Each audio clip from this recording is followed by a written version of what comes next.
માનની મુખ્યમંત્રીશ્રીએ આપ સૌ જાણો છો એ પ્રકારે આજ સવારમાં જ જેમણે મગફળી, અડદ, મગ અને સોયાબીનની ખરીદી માટે સાર્વજનિક રીતે એમણે ખેડૂતોના હિતમાં ટેકાના ભાવથી ખરીદી માટેની ટીમ દ્વારા જાણકારી આપી છે। 9 નવેમ્બરથી તમામ જિલ્લાઓમાં જેની શરૂઆત થશે। ઘણા બધા સેન્ટરો એમાં સુનિશ્ચિત થયા છે। તાલુકા મથકે જે નોંધાયેલા ખેડૂતો છે એમને SMS દ્વારા જે પદ્ધતિ વર્ષોથી ચાલી રહી છે એ પ્રમાણે એમને SMS થશે અને પોતાના ભાગનો જથ્થો એ ત્યાં એમણે લાવવાનો રહેશે।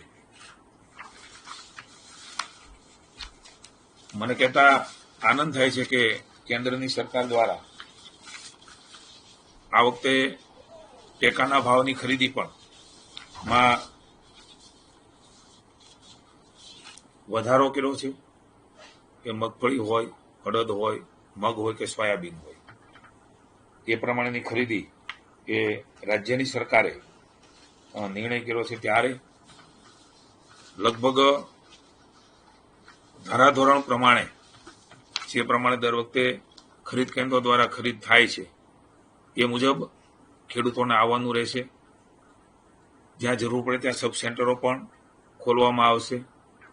સપ્રમાણ ધારાસર જે ગાઈડલાઈન છે એ ગાઈડલાઈન પ્રમાણે આ ખરીદી થવાની છે। 125 મણ એ ખેડૂત દીઠ ખરીદી એ કરવાનો નિર્ણય એ રાજ્યની સરકારે કર્યો છે।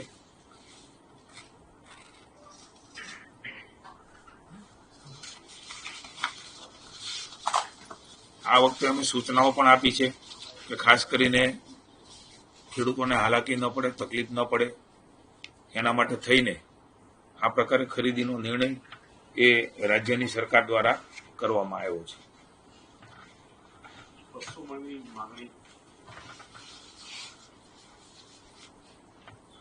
કેન્દ્રના જે ધારાધોરણ છે એક તો સૌ પહેલા માનનીય વડાપ્રધાનશ્રીનો આપણે આભાર માનીએ કે આ ટેકાના ભાવથી ખેડૂતોને મદદ કરવાનું નિર્ણય એ એમણે માનનીય વડાપ્રધાનશ્રીએ કર્યો છે અને એ પ્રકારે સમગ્ર દેશમાં એ ખરીદી થઈ રહી છે। ગયા વર્ષ કરતા મગફળીના ટેકાના ભાવમાં 480 રૂપિયા પ્રતિ ક્વિન્ટલ એ ભારત સરકારે વધારો કર્યો છે। એ જ પ્રમાણે સોયાબીનમાં 436 રૂપિયા પ્રતિ ક્વિન્ટલ એ વધારો કર્યો છે અને એ જ પ્રકારે અડદમાં પણ 400 રૂપિયાનો વધારો એ થયો છે। આપ સમજી શકો કે માણે ખેડૂતોને મદદ કરવા માટે કેટલો મોટો ફાયદો, દાખલા કે 1000 રૂપિયા આસપાસ ભાવ હોય તો 1400 થી પણ ઉપરની ખરીદી એ મગફળીની થવાની છે।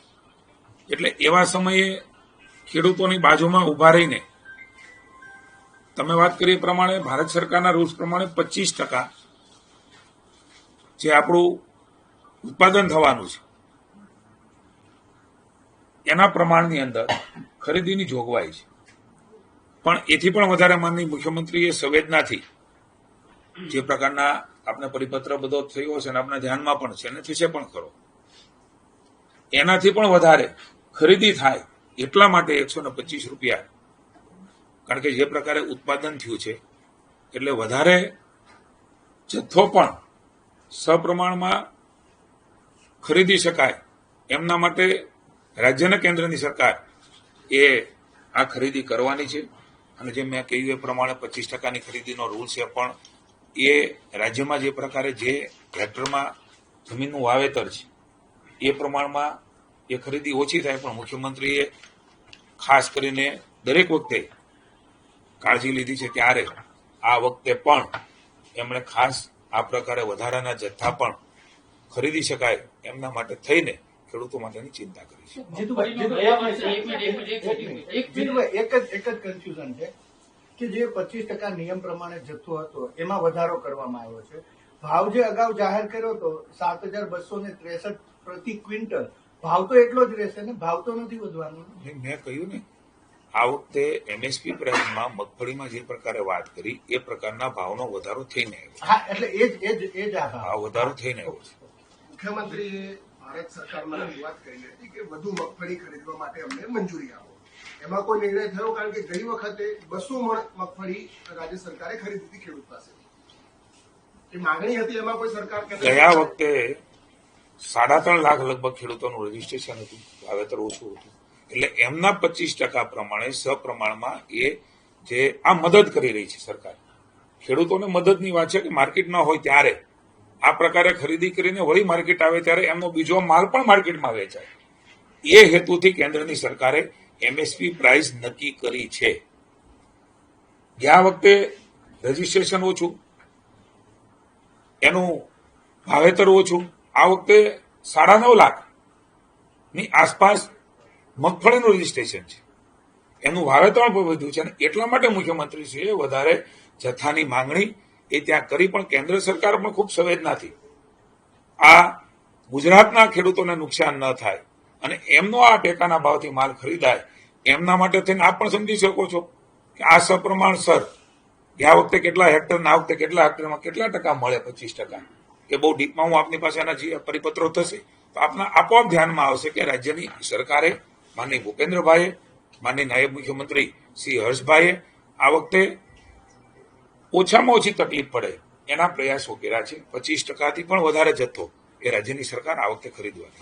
આજે આ મગફળીનો આ પાક જે તૈયાર થયેલો હશે, મગફળી લીધેલી હશે, કમોસમી વરસાદના કારણે એ મગફળીમાં ક્યાંક નુકસાની હશે, એમાં ભેજ પણ હશે, તો આ જે નિયમો છે તમારા ખરીદીના, કારણ કે ભેજમાં કપાસ પણ હશે, ખેડૂતોને એમાં વજનમાં પણ નુકસાન જશે, એમાં કઈ બાંધછોડ કેન્દ્ર સરકારના ધારાધોરણ પ્રમાણે એ ખરીદી થતી હોય છે, એના રૂલ્સ છે, એ પ્રમાણેની ખરીદી થશે. આપે વાત કરી એનું અલગથી જે રાજ્યની સરકાર, માનનીય મુખ્યમંત્રી ભૂપેન્દ્રભાઈ સંવેદનાથી જે કામ વિભાગને માર્ગદર્શન આપી રહ્યા છે, નાયબ મુખ્યમંત્રી આપી રહ્યા છે, કંઈ પણ અડચણો ન પડે એ રીતે અલગ દિશામાં અલગ રીતે એ નિર્ણય થવાનો છે. આપના પણ સૌના જાણમાં છે. મગફળી ખરીદી મારા આપના માધ્યમથી જણાવવું છે કે જે પરિસ્થિતિ ઊભી થઈ કમોસમી, એમને મગફળી ખરીદી નહીં થાય આ પ્રકારની વાતો પણ એ કેટલાક લોકોએ ફેલાવી હતી. એમને નામને લાગતું ઓળખતું નથી. 1 તારીખે આ ખરીદીનો નિર્ણય માનનીય મુખ્યમંત્રી ભૂપેન્દ્રના માર્ગદર્શન નીચે મારા વિભાગે કરેલો.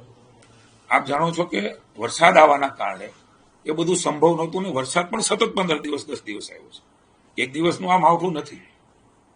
આ માવઠું એ લગભગ ક્યારેય ન જોયું હોય એ પ્રકારનો વરસાદની અનુભૂતિ એ રાજ્યના ખેડૂતોએ તમે મેં કરી છે. કદાચ દેશમાં પણ આ પ્રકારે સળંગ 10-15 દિવસ આ સમયે આ પ્રકારનો વરસાદ, અને એટલા માટે એ અમે મગફળી ખરીદી તકલીફ ન પડે, મુશ્કેલી ન થાય એટલા માટે થોડા દિવસો પાછળ લઈ ગયા હતા.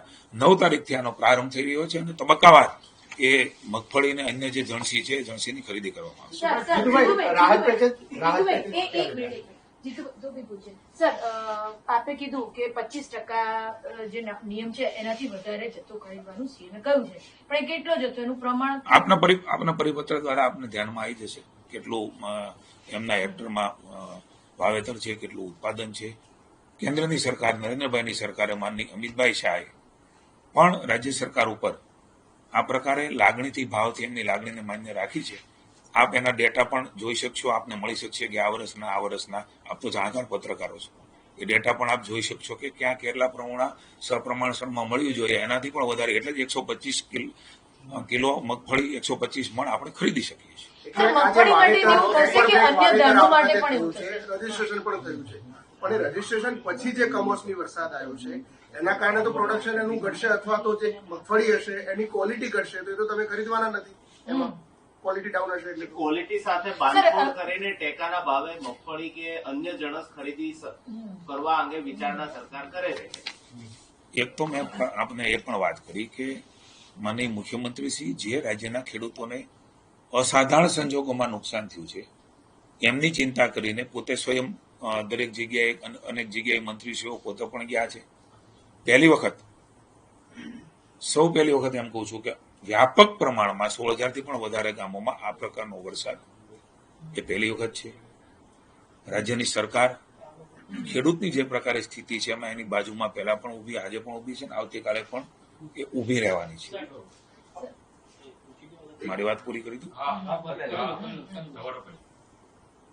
આપણે સૌ જાણીએ છીએ કે કોઈ પણ સહાય કરવી હોય તો એના બધા નીતિ નિયમ ને ધારાધોરણ છે. માત્ર ગુજરાત માટે નહીં, અન્ય રાજ્યમાં પણ આ પરિસ્થિતિ થાય ત્યારે મારી આપને વિનંતી છે, હું કોઈ આજે કોઈ ટીકા ટિપ્પણીમાં પડવા માંગતો નથી, કારણ કે આજે ખેડૂતોની બાજુમાં રહીને એને બેઠો કરવાનો સમય છે, કોઈ રાજનીતિ કરવાનો સમય નથી. ખેડૂતોના ખભે બેસીને રાજનીતિ કરવા માટે ભારતીય જનતા પાર્ટી ક્યારેય માનતી નથી. એટલે આજે હું એ ટીકા ટિપ્પણીઓ નથી પડતો. પણ અન્ય રાજ્યમાં પણ આ પ્રકારે પૂર, કમોસમી વરસાદ થયો હશે, અત્યારે પણ ચાલુ હશે કોઈ જગ્યાએ. સરકારોએ કદાચ અમારી હશે, અન્ય હશે. પહેલી વખત પંચરોજ કામ કરીને જે પ્રકારે સતત વરસાદ આવ્યો છે, સમજી શકીએ છીએ કે ખેડૂતોની સ્થિતિ. ફરી વખત કહું છું, એ રાજ્યની સરકાર ફરજનો ભાગ છે, એની ઉપર કોઈ અમે ઉપકાર નથી કરતા. સંવેદનાથી અમારી ફરજ છે સરકારે બાજુમાં ઉભા રહેવાની. ત્યારે એમણે પ્રથમ વખત આ પ્રકારનો 16,000 ગામોમાં આપ સમજી શકો છો કે પંચરોજ કામનો નિર્ણય કરવો કે ભાઈ સાચી વાત છે ને એમને ખરેખર નુકસાન થયું છે. એમાં ક્યાંય પણ ઓછું વધતું કંઈ લેવાઈ ગયું, કોઈ ન લેવાઈ ગયું, કોઈ જણસ અડધી ઘરે આવી ગઈ, નથી આવી, આવું રાજ્યની સરકારે જોયું નથી, જે કદાચ પ્રથમવાર છે. અન્ય રાજ્યમાં પણ એ પ્રકારના સર્વેની કામગીરી થતી હશે.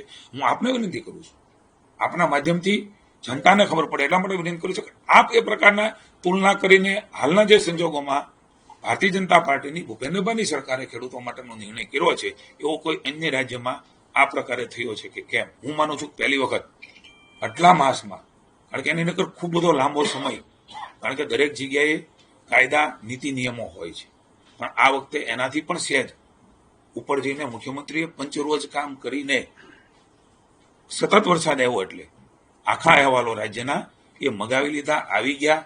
એમાં ક્યાંય પણ રાજ્યની સરકારે ખૂબ ઉદારતા રાખી છે, કારણ કે ખેડૂત આજે દુઃખી છે, એના દુઃખમાં ભાજપની સરકાર ઊભી છે. માની મુખ્યમંત્રી, નાયબ મુખ્યમંત્રી, અમે સૌ ભારતીય જનતા પાર્ટી આખી, માની જગદીશભાઈ પણ અમારા પ્રમુખશ્રી એક જગ્યાએ ગયા હતા, એમણે પણ સાર્વજનિક રીતે કહ્યું છે કે ભાજપાની સરકાર એ ખેડૂતની પડખે ઊભી છે, ઊભી રહેવાની છે. એટલા માટે જ આપ જે વાત કરો છો કે નાની મોટી તકલીફો, ખરાબો, કંઈક કોઈની જણસ આવી ગઈ હશે, કોઈની નહીં આવી હોય, આવું ક્યાંય પણ જોયા વગર ખૂબ સંવેદનાથી મુખ્યમંત્રીએ આખો વિષય એ અમને માર્ગદર્શન આપ્યું છે. અને કદાચ ગુજરાતમાં સૌપ્રથમવાર આ પ્રકારે કમનસીબે, વખત કહું છું કે કમનસીબ છે, એ દુઃખમાં અમે ભાગીદાર છીએ, આપણે સૌ ભાગીદાર છીએ. અત્યારે એમને સહકાર આપવાની જરૂર છે. હું એવું માનું છું કે સલાહની બદલે સહકાર આપીને આપણો ખેડૂત કેમ ફરી વખત બેઠો થાય, એવી આવશ્યકતા છે. ત્યારે સાર્વજનિક રીતે તમારા માધ્યમથી આ જ ખેડૂત જમીરવંત ખેડૂત છે, ખમીરવંતો ખેડૂત છે, કુદરત સાથે ઘણી વખત બાતો ભીડી છે, પણ આ વખતે અસહ્ય કહી શકાય એવી વાતમાં ભાજપાની સરકાર એમની બાજુમાં ઊભી છે અને આ પ્રકારે નિર્ણય કર્યો છે. મગફળી માટે આ નિર્ણય છે કે તમામ ધાનો માટે આ નિર્ણય છે? મેં પહેલા જે ચાર જણસ જે બીજી ચાર જણસ એ બધી નિયમોથી ઉપર બધું જ મેં વાત કરી છે. 4 જણસ જીતુભાઈ, જે પેકેજ જાહેર મળે છે, આપ કાલે પણ 4 થી 5 કલાક થયેલા હતા, એમાં કોઈ નિર્ણય થયો છે? ક્યારે જાહેર કરવાના છે? શું આપવાનો છે? માનનીય મુખ્યમંત્રી શ્રી ખૂબ સંવેદનાથી અને ગંભીરતાથી કહું છું, ખૂબ ગંભીરતાથી એમણે મિટિંગો લીધી છે, એમણે માર્ગદર્શન કર્યું છે. હું આપના માધ્યમથી આપને પણ જણાવવા માંગુ છું કે આપ તો બધા સિનિયર પત્રકારો છો, વર્ષોથી સરકારો સાથે, ચાહે અમારી હોય કે બીજી હોય, તમે કામ કર્યું છે. તમામ પ્રક્રિયાઓને, નીતિ નિયમો, કારણો, કાયદાઓ, રૂલ્સ, એ પ્રક્રિયાઓ ખૂબ લાંબી હોય છે, પણ ભૂપેન્દ્રભાઈએ એમાંથી માર્ગ કરીને અમને માર્ગદર્શન આપતા રહ્યા છે કે આ પ્રકારે ને આ પ્રકારે કરો, આ પ્રકારની કોઈ બાબત હોય તો આ પ્રકારે વાત કરીને એ તમામ, ચાહે નાણાં સચિવ હોય, ચાહે ચીફ સેક્રેટરી હોય, ચાહે અમારા એસીએસ હોય, જ્યાં જે વિભાગોની, કારણ કે કમ્બાઇન્ડ મિટિંગો કરી છે, ખાલી ફાઇલો ચલાવીને પછી અન્ય જગ્યાએથી પાછી જ્યાં ચાહે એવું નહીં. માનનીય મુખ્યમંત્રીશ્રીએ ગંભીરતાથી, હું હજી પણ આપને કહું છું કે આ પ્રકારનો નિર્ણય એ ભૂપેન્દ્રભાઈ અને હર્ષભાઈના નેતૃત્વની ભારતીય જનતા પાર્ટીની સરકાર એ ખેડૂતોની બાજુમાં રહીને, પુનઃ એકવાર કહું છું, ક્યાંય અમારો ઉપકારનો ભાવ નથી, અમારી ફરજનો ભાગ છે. ત્યારે ખેડૂતની બેઠો કરવા માટે થઈને રાજ્યની સરકાર ખૂબ ત્વરિત નિર્ણયો લઈ રહી છે અને લેશે.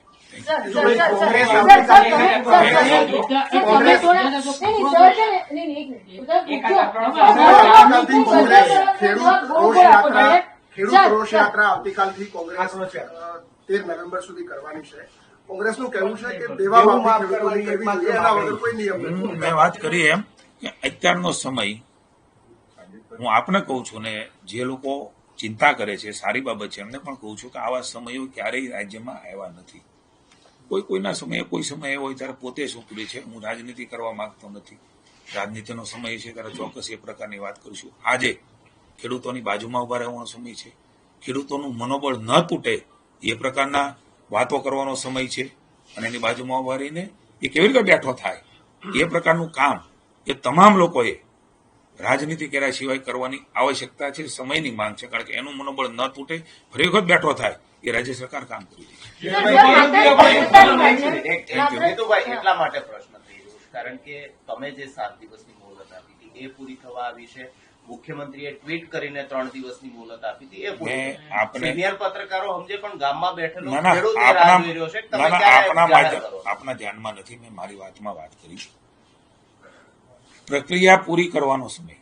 મેં આપને પહેલા કહ્યું સારું તમે આ વાત કાઢી છે. મેં જયારે 7 દિવસ ગયા ત્યારે વરસાદ 1 દિવસ હતો માવઠું.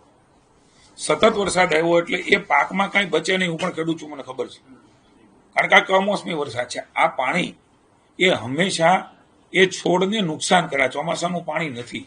આપ પણ આમાં નાવ તો માંદા પડો એમ. એ પણ સજીવન છે. એમને પણ એ કુદરતી સિદ્ધાંત સાયન્સનો સિદ્ધાંત લાગુ પડે છે અને એટલા માટે તરત જ મુખ્યમંત્રી છે કારણ કે પછી કઈ બચે એવું નહોતું. મેં જયારે વાત કરી ત્યારે પહેલા દિવસનો જ વરસાદ હતો, ઝાઝો હતો એટલે આ પ્રકારે વાત કરીને પછી મુખ્યમંત્રીશ્રીએ પંચરોજ કામ કરીને 3 દિવસમાં એ અહેવાલ મગાવીને પછીની જે પ્રક્રિયા હોય એ ઝડપથી કરવા માટેની વાત હતી કે નહીતર આપને કહું છું, મેં અગાઉ કહ્યું અન્ય રાજ્યોમાં પણ આ પ્રકારની સ્થિતિઓ ક્યારેક નિર્માણ થઈ હશે, આજે પણ હશે. ત્યારે મુખ્યમંત્રીએ પંચરોજ કામ કરીને આ 3 દિવસમાં મગાવ્યું. અમારી ટીમે 7 દિવસમાં મહેનત કરીને આખો અહેવાલ 16,000 ગામોમાં જે પ્રકારે આવ્યો એ અન્ય રાજ્યોની સ્થિતિમાં આપ એ મૂલવી શકો છો. એટલા માટે આ પ્રકારનો નિર્ણય સર, મુખ્યમંત્રી. સ્પષ્ટતા માટે ફરી એક સવાલ પૂછું છું. 3 સવાલ છે મારા. આ છેલ્લા સવાલ છે. સર, પહેલી વસ્તુ તમે એવું કીધું કે મગફળી માટે આપણે જે લિમિટ છે એની ઉપરવટ જઈને ખરીદી કરીશું. સવાલ એ છે કે તમામ ધાનોમાં આવી રીતે ઉપરવટ જઈને ખરીદી કરીશું આપણે? સવાલ એક. બીજો સવાલ કે તમે જે રાહતની વાત કરો છો કે આટલું પેકેજ જાહેર કરશો તો તમે કીધું કે થોડી મોતર નિર્ણય બનશે. થશે. હા, પણ જે બગડી ગઈ છે વસ્તુ નિર્ણય પણ એનો ઝડપથી થશે. પણ મેં નિયમ છે. મહોત્સવની વાત નથી હા, કરી. સાહેબ, એનો પણ નિયમ છે કારણ કે ખરીદી રાજ્ય સરકાર નથી કરવાની, ખરીદી એજન્સીઓ કરવાની છે. એજન્સીઓનો નિયમ છે 100% માંથી 25% લેવું. તમે કીધું કે એમાં વધારો એજન્સીનો નિયમ નથી, કેન્દ્ર સરકાર. કેન્દ્ર સરકારનો ભારત નિયમ છે. સરકારનો. હા, કેન્દ્ર સરકારનો નિયમ છે. પણ સર, એના નિયમ પ્રમાણે જે ક્વોલિટી હોય એ ક્વોલિટીથી નીચેની ક્વોલિટી ખરીદશે નહીં. તો એ ક્વોલિટીમાં છૂટછાટ આપવાનો રાજ્ય સરકારે નિર્ણય કરવાની છે કે કેમ? મેં આપને પહેલા કહ્યું કે ધારાધોરણ મુજબ ખરીદી થાય. એના માટે વધારાની ખરીદીનું પણ વાત કરી છે. એના માટે જે નુકસાન થયું છે એના માટે તો રાહત પેકેજની વાત છે. બંનેને જુદું પાડવા. અને સર, બીજા ધાન પણ 25% ની ઉપર ખરીદશો? સોયાબીન, મગ, માત્ર આપની જાણકારી માટે કે મગફળીનું વાવેતર અને રજીસ્ટ્રેશન વધારે છે. અન્યનું વાવેતર ને રજીસ્ટ્રેશન સપ્રમાણમાં છે એટલે એમાં કોઈ તકલીફ પડવાની નથી. મગફળીમાં તકલીફ પડે એવું હતું એટલા માટે મુખ્યમંત્રીશ્રીએ વધારે કોટા એ લાખો મેટ્રિક ટનનો વધારાની વાત એ ત્યાં વડાપ્રધાનશ્રીને માનનીય અમિતભાઈને કરી અને એ પ્રમાણે અમે આ ખરીદીની જાહેરાત કરી.